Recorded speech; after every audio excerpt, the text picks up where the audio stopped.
Sarah,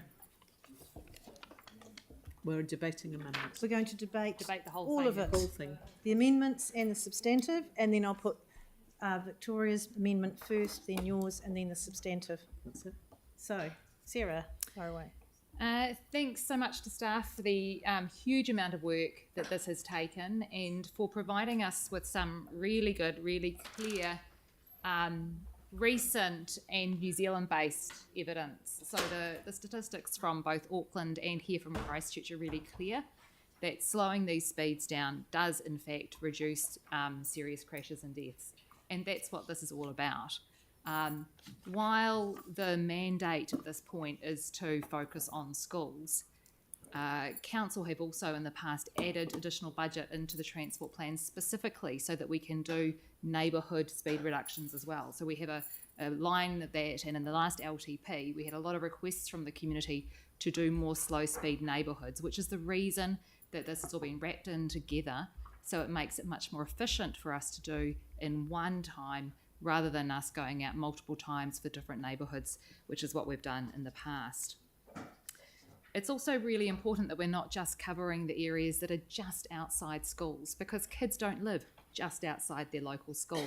And if we're only doing the areas just outside the schools, that's then just to cater for the parents who are driving their kids to school and want them to be able to cross the road safely when they're already driven there. What we're intending to do is to provide a safe environment so that kids can walk or bike to school. And not only that, and not only just during school hours for the trips to and from on a weekday, but many kids play at their schools after hours, in the evenings, on the weekends. And we also have lots of older people in these neighbourhoods also walking around the streets. Many of them struggle to cross the road in as quick a time as they used to. And so we frequently get requests from older residents to make sure that the speeds are lower or put pedestrian refuges in so that they can actually feel like they can go out for a walk. We shouldn't just be reacting to current death and injury, and that's for several reasons. You know, we often hear that we shouldn't be waiting for a death before we act. This is us being proactive to make sure that we're not getting those in the first place. But also the number of people walking and biking around our streets is relatively low, and it's often because people don't feel safe to do so. So one of the reasons we're probably getting maybe fewer pedestrian deaths than we might have thought is because actually people aren't out walking because they don't feel safe, they can't cross the road, and those kind of things. And it's not just for those who are walking and cycling. So there's plenty of evidence that shows, both in data but also anecdotal, that shows that slowing speeds is better for those who are driving as well. And I'll use my last 2 minutes here to read out a small section from a piece that was in the Herald in May this year. And it says here, when reducing the speed limits was proposed for Sumner in Christchurch, it was the talk of the village. It was the solution to a problem that didn't exist, and another example of the powers that be treating us like infants. It's moronic, I agreed with my neighbour, although almost certainly using more colourful language. Then, when the new 20k and 30k signs replaced those reading 50, something unusual happened. Yep, vehicle traffic slowed, but far more curious than that, the community instantly changed its mind, me included.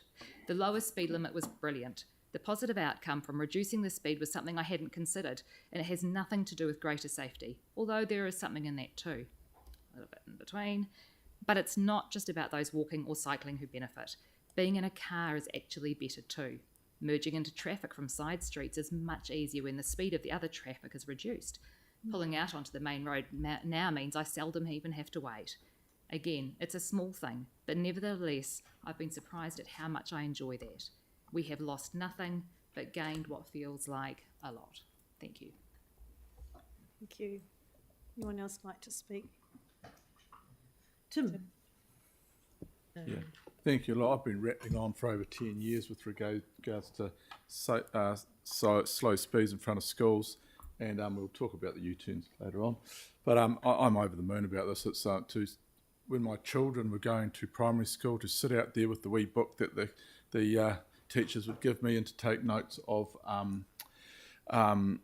registration plates, those that didn't care about other people's kids, because amazingly enough, it were other parents dropping their little darlings off and then doing U-turns and not caring about other people's. And I would be given the finger and the bird and a number of other things, and there had been a couple of staunches, but we won't go there. I think this is long overdue, and I want to thank the staff also for going past the school areas and into those neighbourhoods where many parents with school-aged children are saying, can we have our area included in this? And especially around St Martin's, Beckenham, the Cashmere Roundabout, the Barrington Cashmere Roundabout, and many other areas around it, because the two things that we have coming towards us are intensification, because whether they're allowed to park on the road or off the road or whatever, people have cars. And the intensification out towards Hallswell, etc., which is growing hugely and affecting those middle suburbs, which myself, my colleague Melanie Coker represent, that we're the sandwich in between people going from A to B. And generally those people do not care about other people's children travelling to school. So I'm fully in support of this. And if I have to get up 5 minutes earlier, that's no big deal to me. Thank you. Next, Tyler, and then Mark. Tēnā rā tātou katoa. Can you hear me all right? Nice. Checking. Great. Just wanted to firstly, again, reiterate thanking staff for the amazing work they've done, and also commend the way that it was consulted through that interactive map that we had. I found that absolutely phenomenal, where we were able to navigate it and see the comments live. So that's the first thing. Secondly, I'd also like to thank my predecessors for advocating for this, and it's finally turning around positive for our communities. And the reason why I'm in support of Safer Neighbourhoods is because of the very person that was sitting on my lap for most of the morning this morning. And having that feeling of neighbours being able to wave past and say g'day and feel safe walking around their neighbourhoods is a feeling that I'm looking forward to having when we are supportive of these things. Lastly, I do appreciate these amendments. I'll support some and I might not support others, but I really do like the way that this was handled, and I thank my colleagues for having really, really good debate and discussion prior to this. That's pretty much me in a nutshell. Safer neighbourhoods means slower cars, in my opinion, and that's something that I'm fully supportive of. Kia ora. Kia ora. Kelly. Yeah, thanks very much. I do appreciate the work that the staff has done. I've been involved in some of the Aranui Streets for People stuff, which I found really interesting, having the kids identify areas that are issues for them. I totally get slow speeds around schools. It makes perfect sense to me. I do find some of the inconsistencies probably the most confusing part. I think we're going to need consistency. I wish there were national rules around this that were very, very clear. And I think it's actually a bit of a dog's breakfast in terms of all the different speeds that are going to be, in various parts of the city. I'd love to see more consistency. As far as the Amendment E, look, I can't support that. I live on the north side of Preston's, which is 40 k's, where the school is. It works pretty well, apart from all those people that choose not to drive at 40 k's, and there's plenty of them, because whenever I drive at 40 k's, there's people right up my backside. It's been really interesting going through this whole process, but we do need to look at Preston's Park, which is south of Preston's Road, being reduced from 50 to 40. I think the vast majority of the neighbourhood want that. I'm really frustrated by the inconsistency. I would love to see standardised, like we've had, 100k speed limit here, 50k in the streets, etc., to send a clear message. And I'm not sure what the answer is. The other thing that I would raise is that, at the end of the day, enforcement is a huge issue. Like I say, I live in a 40k neighbourhood. It makes sense to me, but there's virtually little, if any, enforcement, and that's probably what we need to make this work for people. Thank you. Thank you. Vic, Victoria. Thank you. I'm going back to basic principles today and helping to decide on this particular issue. And the first question that I have to ask myself is whether this makes sense. And I think it's a resounding yes, but only insofar as it relates to the roads surrounding our schools. And I think that the blanket changes into some of the other neighbourhood areas don't make as much sense. We had several submitters attend in person and pose the question of, is restricting the speeds the most effective way of improving safety? And I think the answer to that is no. We've got our own staff telling us that reducing speeds won't address the antisocial driver behaviour nor the excessive speeding. And we've got submitters telling us that enforcement would be a much better deterrent to speeding.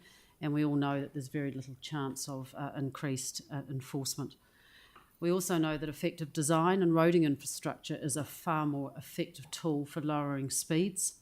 And we also know that more investment in safe pedestrian crossing points is going to have a greater impact on pedestrian safety. I think we're going to end up with a mishmash of 30, 40 and 50 km/h zones, potentially all three within one stretch of road, and in all likelihood your average driver is not going to pay any attention to it. The second question that I asked myself is whether there is a sound evidential basis to make this decision. And again, on the face of it, the answer to that is yes. I don't dispute there is a direct correlation between speed and severity of injury. I don't dispute that.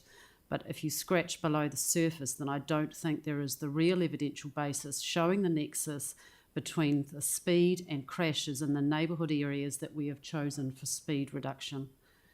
The third question that I ask myself is this financially prudent? Is this a good use of our taxpayer and our ratepayer funds? And to my mind, that's a clear no. We've got very little substantive cost information. We haven't been supplied with a cost-benefit analysis.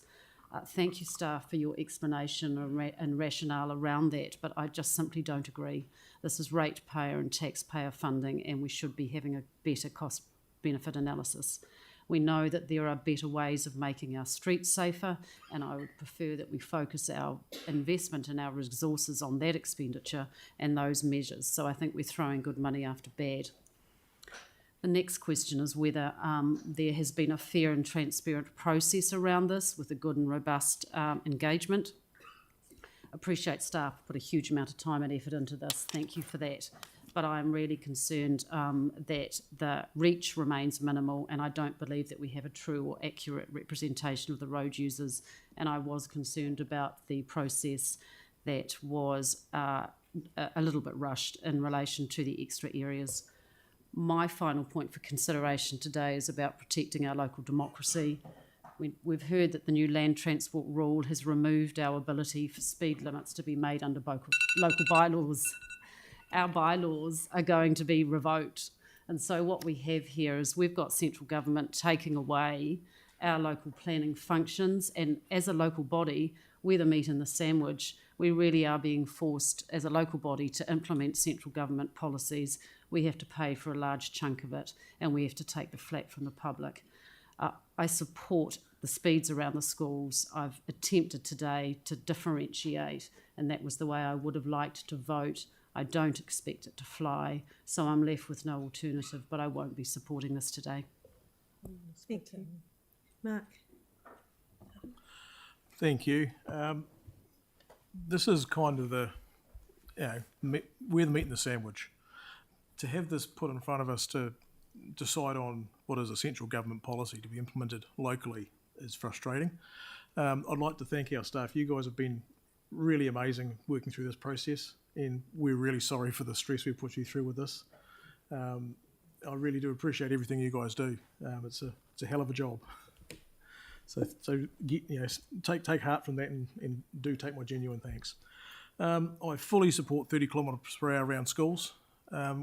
We protect our road workers with 30 k's. Why the heck wouldn't we protect our kids with it? It just makes way too much sense. And good on Tim and Aaron for being campaigners for that for as long as they have. Thank goodness we're getting some results to back it up. Councillor Moore did an intriguing poll on his social media last night, and it was quite emphatic, I believe, with around 65% saying, hey, these changes are fairly well done. They're not supporting them. So that's potentially going to be hard to ignore in our final vote today I'll be picking. I certainly came into today leaning heavily on the idea of, look, I can't support this. I'm still making my mind up as to where I'm going to land. The safer speeds around neighbourhoods makes huge sense, and it frustrates me that it's being done piecemeal. It's a shame we can't just do the whole city at once and say, look, everyone's residential street should be X, say 40 Ks, and 30 Ks in particular school zones and in those dangerous areas. But no, we've got large chunks of the city. I mean, my neighbourhood particularly, I know, is completely missing in this process. And there's a number of neighbourhoods around the city that I would suggest would love to have been part of this. And it probably would have made a lot of sense for us as a council to, hey, let's hold off doing this exercise until we can do the whole darn lot at once and do a whole citywide speed management plan, which I guess that's what's coming in the coming year or three. It's just a shame it couldn't happen right away. And people will probably have heard me in the past talk about built infrastructure. When we're putting in speed limits, it's crazy for us to be putting up signs and saying, obey them. We really have to build the environment for people to do the speed that they're required to do. To expect someone to look at a 30k sign and immediately start doing 30 Ks, good luck. One of the things I'd like to see with this, as well as the signs, is if we could get some stencils on the road. Around the Wigram Skies area, where you did the 40 Ks Save for Speed neighbourhoods, to see the stencils land on the roads later was a really, really good reinforcement. And if we could perhaps look at the idea of doing some stenciling with the signs around the neighbourhoods, that would really help, I think, in trying to get this to land. So thank you for your work, and I'll see how I vote. Thank you. Celeste? Thanks to staff for their work on this. I have to say that the consultation process I thought was extremely comprehensive, and I think that the level of engagement that we had with people coming in to speak on this issue was excellent, and I really enjoyed the deputations that we heard. I think that this is a really sensible and measured approach to protecting all members of our community. I think the evidence is pretty clear. Lower speed limits make our schools and streets safer for not only the children, but elderly and those with mobility issues. I think it's an interesting conversation around, defining schools and neighbourhood areas, because I feel like the definition is technical, and we're sort of applying that as meaning that, as other people have commented, that school kids and others only live right next to schools. I think we all know from living in community that families and young people and those with mobility issues live across our neighbourhoods, and they travel through neighbourhoods to get to school. So if we're serious about protecting vulnerable people, then we also have to be serious about being consistent and making sure that we apply those safety improvements across those neighbourhoods. We've seen from the feedback from our communities, and I'll speak to areas in the eastern suburbs, that there's really strong support for these changes. And people haven't said, I don't want changes in my street. They want to know that their kids can leave at 9 a.m. and get to school unaccompanied and not worry about their safety. So that's the feedback we've had. And when we're talking about listening to the community, that's what I'll be drawing upon when I vote today. I'm pleased to see that some of the communities have been heard, including Linwood and Bromley, and that those have been sort of taken into consideration, and that other areas, including Heathcote and New Brighton, will be considered as part of the speed management plan, because we've had a huge amount of feedback on those areas being included, and I'm pleased to see that it'll be happening as well. And yeah, I'm just looking forward to getting on with this work. I think this is a simple step towards making our streets safer, and I'm pleased to be able to vote on it today. So thanks very much for your work. Thank you. Tyrone? Further up the chain than I thought I would be. Right. I'm in support of safer neighbourhoods, because, of course, who wouldn't be? The road to zero hasn't always done the people of Banks Peninsula right, I have to say. Anybody who's driven along State Highway 75 from Motukarara to Little River Pub will know there's been a genuine drain on people's time, and people haven't felt listened to.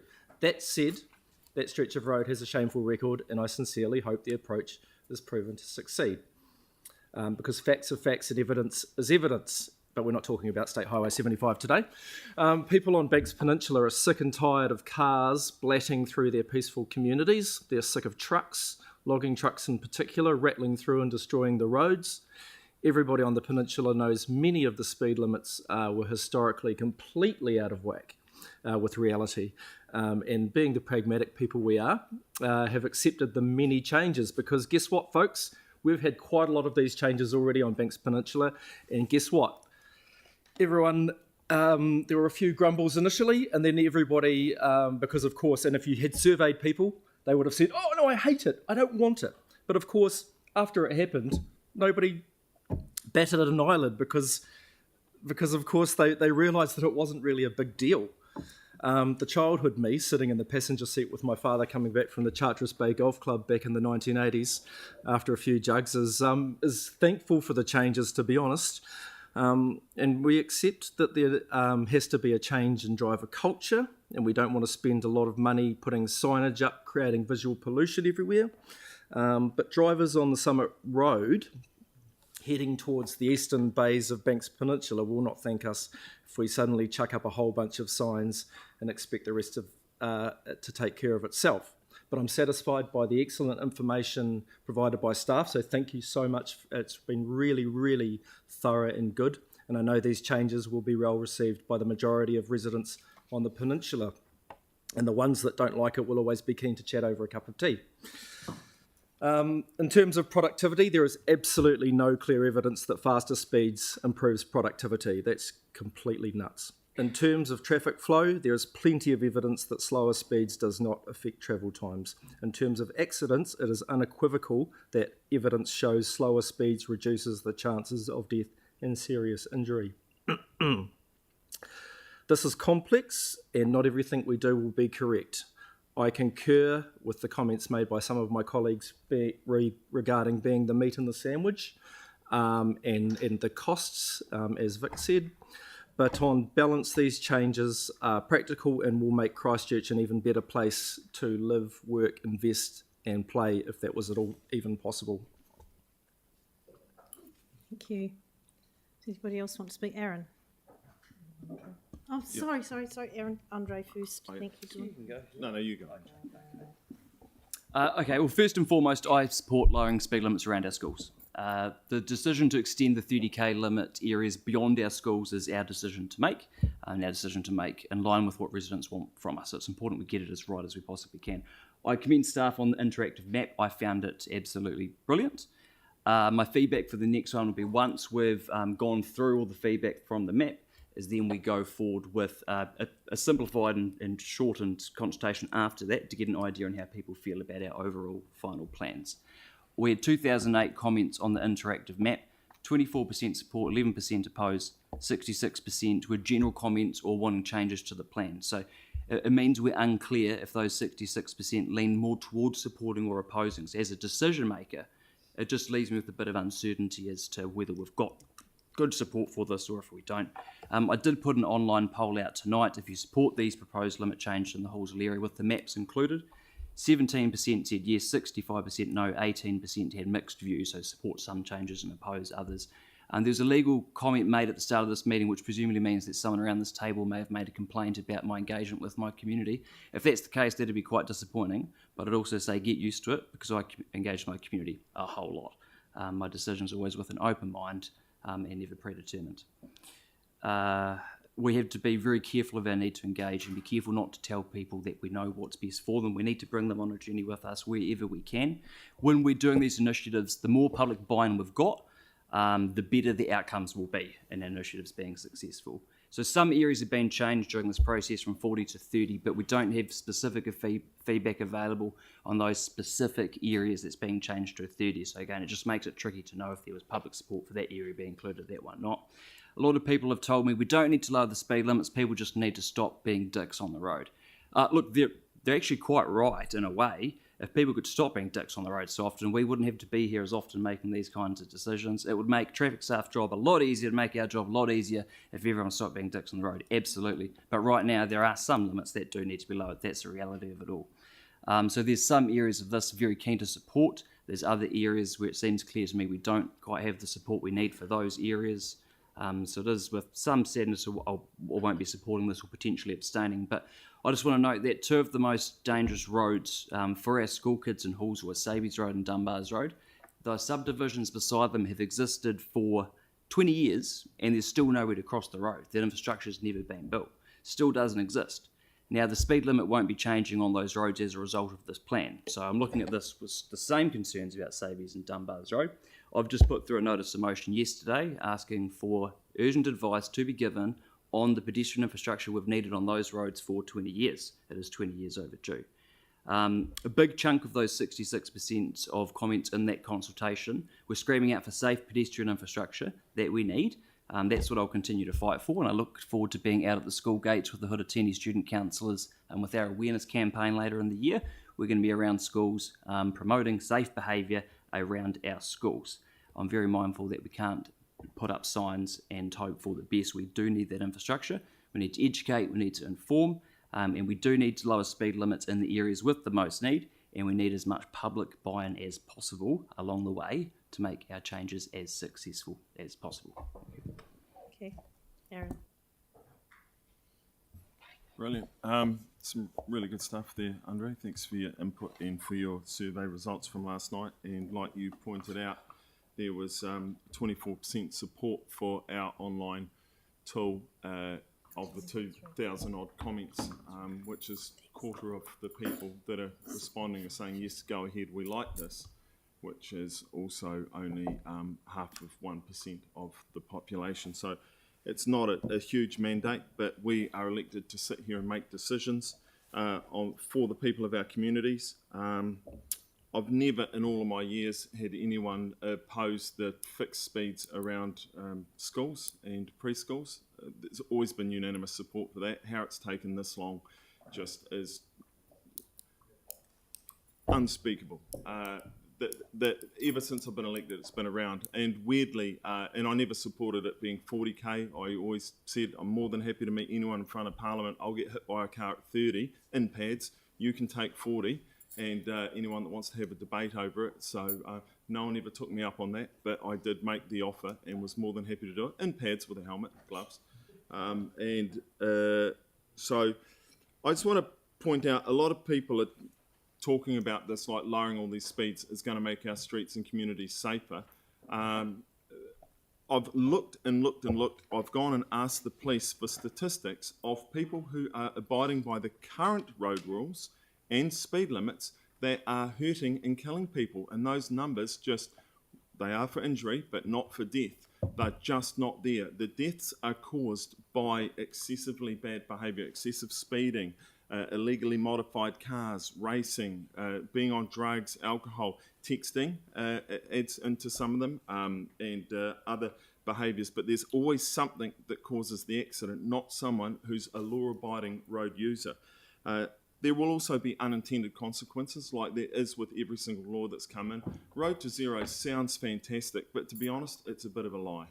It isn't a road to zero deaths, it's a road to zero cars is what's going on in this country, because they have failed so badly, and everyone who is on that board or runs that up in Wellington should be fired, because the road toll has gone up since they started, hasn't come down. So if that's not a failure, if you're in charge of any company or corporation and you were failing that badly, you should be sacked. They should be sacked because they're not reducing road deaths. There's a ton of things we could be doing in this country that will reduce road deaths, but their program is not doing that. It's about getting rid of cars, and I think a lot of Kiwis can see through that, and so there'll be unintended consequences from this. They will most likely be negative, and there'll still be the deaths because we're not going after the actual problem, which is, as Andre pointed, the D's on the road.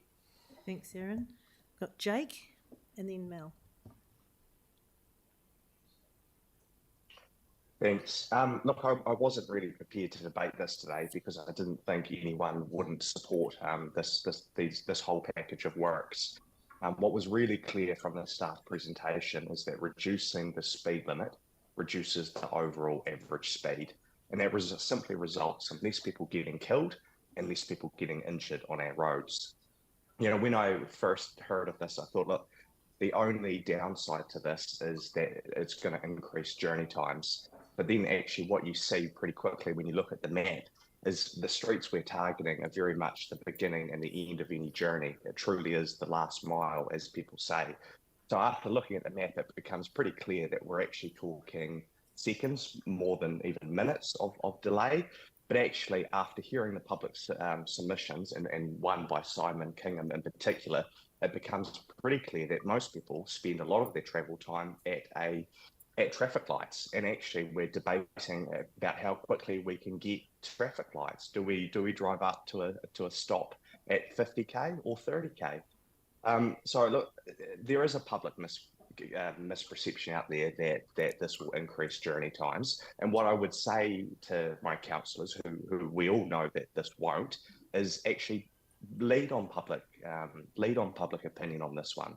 Don't resort to populism. Do what's right, not just what's popular. Thanks, Jake. And Mel? Sorry, it's my debate now. Mel? In February 2020, 140 governments, including New Zealand, endorsed the Stockholm Declaration. The Stockholm Declaration aims to halve the number of traffic deaths by 2030 by introducing a general 30k per hour speed limit in all appropriate areas where vulnerable road users and vehicles frequently mix. The declaration based its call for low-speed streets on studies from recent decades across many cities, which indicated that 30k per hour streets where people mix with traffic not only save lives, but also promote walking, cycling, and a move towards zero-carbon mobility. It doesn't mean cars are excluded, though. As a result, 30k per hour speed limits are being put in place all around the world, including Auckland and Wellington, and today Christchurch. Some councillors and submitters have asked, what's the problem that we're trying to solve? Well, we all know that speed kills, and what you were talking about earlier, we also know that slower speeds mean shorter stopping distances, less likelihood of a collision, less impact if there is a collision, and less chance of injury or severe injury or death. One submitter to this consultation, the Director of Via Strada, has given us facts which support lower speeds with data from our very own central city. He showed that the streets with a 30k per hour limit, compared to those without, have had a 20% reduction in crashes and a whopping 46% reduction in injuries. And remember that crashes and injuries cost, emotionally and financially. That's the problem we're trying to solve. And it's one that community groups throughout all of my ward have been asking for for years. It's great to see that all of Addington around Church Square will finally become 30k per hour, and specific streets that were proposed to stay at 50k will now be 30 in response to community feedback. And I just want to remind fellow councillors that it's not just the road outside of school that requires lower speeds, it's the streets that kids walk, cycle and scooter along and ultimately need to cross that need lower speeds. I was not aware that magic carpets existed that flew kids from their home directly to their school gate. Also, there's other vulnerable road users, the lesser abled, the elderly, who don't live in a magical world where they can apparate from one place to the next. During submissions, those against this talked about being frustrated at the thought of slower speeds and how the economy might suffer. Well, think about the suffering of the parents, children, family, friends, colleagues when someone is severely injured or killed on our roads. The toll is immeasurable and does not compare to an extra minute or so to drive to work, school or elsewhere each day. No cost-benefit analysis can calculate the price that the loss of a life can have. If this reduction in speeds outside every school in Christchurch, as well as a large number of our neighbourhoods, saves one life, maybe the life of your loved one, definitely the loved one of someone, it is worth it. The decision today is as simple as that. Thanks, Mel. All right, and I'll just quickly, and I think Sarah, you'll be wanting right of reply. But yes, you're right, this is a government directive, but this is one government directive that I think we could probably all happily agree with because it's about safety and it's about protecting people from injury, fatalities, and saving a lot of grief in our neighbourhoods. Look, Victoria touched on the cost-benefit analysis, but looking at a really good submission that Simon Kingham put in, and he's the Chief Advisor to the Ministry of Transport, he gives advice about the evidence base of transport policies. And he states that 1/3 of fatalities are speed related. Well, what's the cost of one death? I mean, there's your cost benefit analysis right there, let alone injuries. And your other analysis, your benefits are climate change. We reduce the emissions largely at 30 k's. The other thing that came up quite often throughout the submissions was consistency, and staff have reflected this back to us as well, which is why I believe this amendment of Victoria's actually does not promote consistency, it actually promotes confusion, because if we extend the zone out further from the schools, people get into that mindset more quickly. The submitters were passionate. I was surprised at the passion and the willingness to support this. In fact, they requested the extended neighbourhood zones. So that's come from the people that we heard. And yes, it would be ideal to put infrastructure in to enforce the compliance with the speed, but staff also told us in the presentations earlier on that the cost of that will be absolutely astronomical. If you look at the hundreds of kilometres around the city that this is going to actually eventually extend to. So we've got to be looking at behaviour change. Simon Kingham also stated that 30 to 40 k's does not add any significant travel time, and I agree with Councillor Scandrett. If you're worried about that, leave 5 minutes earlier. Give yourself more time. Enjoy the journey and let everyone survive it, and in one piece. I think we've got to change our mindset. So regarding the amendments, I'll support Andre's because staff have indicated that they're happy with that. But I will not support Victoria's. As we've heard from submitters, I believe that interferes with the whole process. It provides inconsistency, and I'm certainly hopeful that others will agree with me on that. And now I'll hand over to Sarah to wind up the debate as the mover. Thanks so much. There's some irony in the comments complaining about this being a government mandate, especially when it comes to the school speed changes, because actually everyone has said that they agree with them. The reality is, though, that over many years, this council, including just the last budget we've done, has refused to add enough budget to do the work, saying that we can't afford it and we'll just do a few every year. This has given us the nudge we needed to do the right thing. Councils are right that putting in the right infrastructure, hard infrastructure in our streets, chicanes and those kind of things is a really good way to slow down cars. But this council, including in the last annual plan, has also decided they're not willing to put the extra money on the transport budget to do that work. I'm disappointed that colleagues were proposed to remove a street in Heathcote that was added after the community pointed out that it was a key residential street for the school kids close by. It's narrow, it has no footpath, and the community had been asking for a really long time for it to be slowed, and was the one street in that area that wasn't proposed initially because it was slightly further from the school. And the reality is, when we save lives, we don't always know whose lives they are. It's hard to prove that you've saved a life when a crash is avoided because someone was having to go slightly slower on a neighbouring street. And Melanie is right. No BCR can value a child's life in an appropriate way. People make mistakes, and statistically speaking, it's the everyday mistakes that cause crashes. And while the high-profile, deliberate law-breaking is high-profile and gets in the media, it's things like illness and disability, vehicle factors, suddenly braked or turned, pedestrian factors, inexperienced, too far left, failed to give way or stop, did not see the other party, road factors, driver tired or fell asleep, inattention or attention divided, failed to keep left. They're the things that cause the majority of the crashes on our local and residential streets. It's not the 130k an hour that you get on Summit Road. And those things are why we need to slow our speeds so that when people make those mistakes, the consequences aren't as bad. Thank you. Thank you.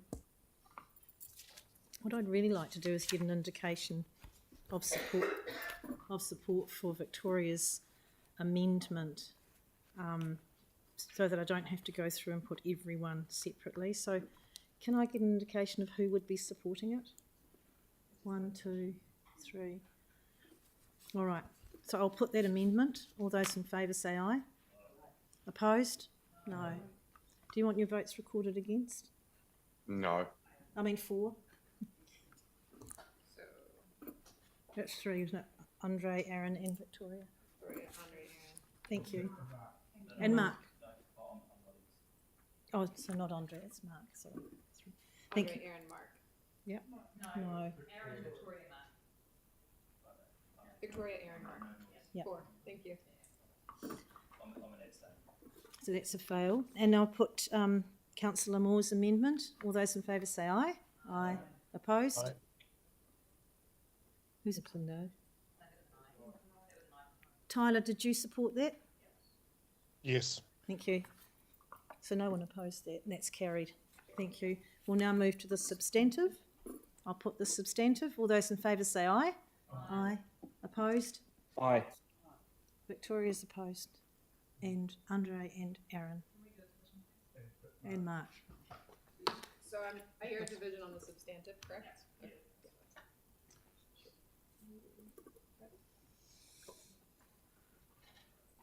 All right. Councillor Templeton. Aye. Councillor McClellan. Aye. Councillor Moore. No. Councillor Donovan. Yes. Councillor Coker. Yes. Councillor Peters. Abstain. Councillor Scandrett. Yes. Councillor Barber. Yes. Councillor Kewen. No. Councillor Hinstock. No. Councillor Fields. Yes. Councillor Harrison Hunt. Aye. And Deputy Mayor Cotter. Aye. It's 9-4, 3 against, 1 abstention. Thank you. That's carried. Thank you, everyone. Good debate. We're now at the end of the meeting, am I correct? So we'll close the meeting with the karakia.